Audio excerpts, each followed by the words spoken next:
This is Steve Casey from Tennessee Wood Flooring around Gatlinburg. For those of you in Columbus, this is the world's shortest video on how to install hardwood flooring.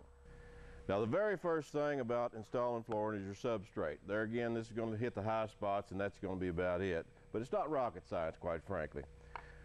Advantech is fine, plywood is fine. The only thing that makes wood grow is moisture, so you need to check your moisture of your subfloor, and there's no way of doing that without a moisture meter. It needs to be under 10% before you install hardwood flooring on top of it. Next thing, felt paper. Put your felt paper down. It's a cheap moisture barrier for anything that has moisture in your subfloors or your crawl space. A lot of people sometimes want to not put felt paper down. They say they're on a basement, but it is a sound barrier as well. It's kind of like tapping on a metal pipe. You can hear it 5 floors up. So whatever cushion you put in between holds the noise down. First thing you do is make sure to start straight. Now, what happens if you don't start straight and you come back to your line? If you have an arc and a big long line of your hardwood flooring, the flooring is square and it has to relieve itself, and you wind up having a gap every so often as it relieves itself. And that's a no-no.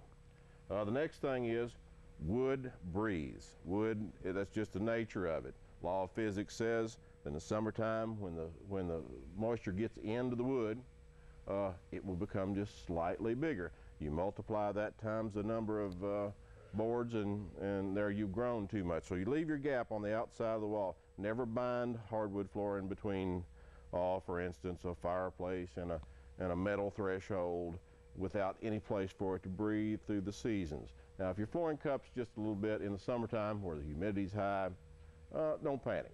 Your dry time is the winter time. It typically lays back down. But as you start your boards, make sure that you've chalked your line, and go back and check your line every so often that you haven't knocked it back off askew. Now, when you do that, you get 4 rows wide or something of that nature. You don't have to go back and check it. Make sure to miss your joints. Miss your joints at least, 3 inches. There again, common sense will tell you if you're laying, if you don't miss one more than 3 inches, nobody's going to die from it and you'll never see it again. So flooring is tongue and grooved on the ends and the side. All certified flooring now is tongue and groove on the ends and the side. It has a certain amount of structural integrity in and of itself, so you can you couldn't move it as far as up and down even if you wanted to. Miss your joints about 3 inches. Now, this is a pneumatic nailer.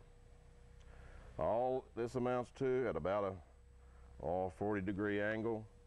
It goes on here. It's obvious. It goes into the tongue, clips on the side. You hook your air hose up here. Take the hammer, pop it. It'll drive the nail. Some you want to hit harder, obviously, because if a board took on some moisture, has taken on some moisture, it may have just a little turn in it, and you'll have to hit it harder. The manual nailers are for young people. You have to hit it hard every time. So you guys that are my age, you know the drill. Less effort is always good. Leaves you a little more time for cigars and beer. Other than that, it's not really rocket science. Now, there's 1,000 other things that are involved in installing hardwood flooring, most of which common sense will take care of, some of which it won't. Thus, Tennessee Wood Flooring in Sevierville, give us a call, 800-238-1009, or stop by if you're in the Smoky Mountain area. And if you have some questions, you'll get somebody on the phone, and we'll give you our advice on it. We've been doing it quite a while. Steve Casey, Tennessee Wood Flooring. For more of our instructional videos, click on this link.